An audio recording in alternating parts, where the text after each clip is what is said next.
kuva igihe cy'isaha zitanu nta ruja n'uruza rwashoboka kw'ibarabara Bujumbura Gatumba. Imvo z'iyugagwa ry'iryo barabara nuko bene amatongo y'ahitwa Kigaramanga batari bashimishijwe n'inyishu bari baje guhabwa n'umugwi ujeje kwiga ikibazo c'amatongo yabo.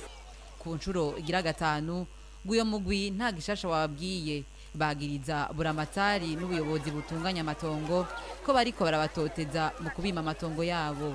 Iyo komisiyo ntaco yavuyemwo ikavamwo guta iyo komisiyo yasinzwe bose bafatikanije imigambi y'ubusuma y'ububandi.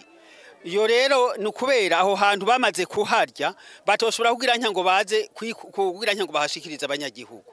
Na nico gituma nibwo bwoba rero bafise. Twebwe rero uno munsi twari twahawe isango. Iryo sango twari twahawe kandi ryari ryaremesheje bene gihugu twebwe bene amatongo yuko tugomba kuza gushikirizwa amatongo yiwacu. Ubu rero uyo muburamatare yaduhohoteye kugeza uno munsi yabonye yuko twebwe tutari abantu bene gihugu. None twebwe bene Burundi tuzoja he? Ibibondo vyacu bizoja he? Abuzukuru n'abuzukuruza bacu bazoja he?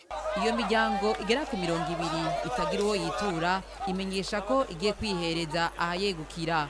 Yongera isaba bamwe muri bo bafashwe nabo mwiperereza ko borekugwa. Ubu badukuyemwe abantu batatu. Iyo babajanye babanyuruze namba bo bagiye kubica tukaramuka tutababonye. Ivyo byose tubizobazwa buramatari. None bagiye kubakoze igihe hari icaha bakoze, hari politike bakoze. Kera naho rambona ico bita documentation. Documentation yawe urayiruka ku muntu wa politike. None twebwe nta politike twaye turakora dukorera ku mugaragaro mu bijanye n'akababara k'amatongo yacu.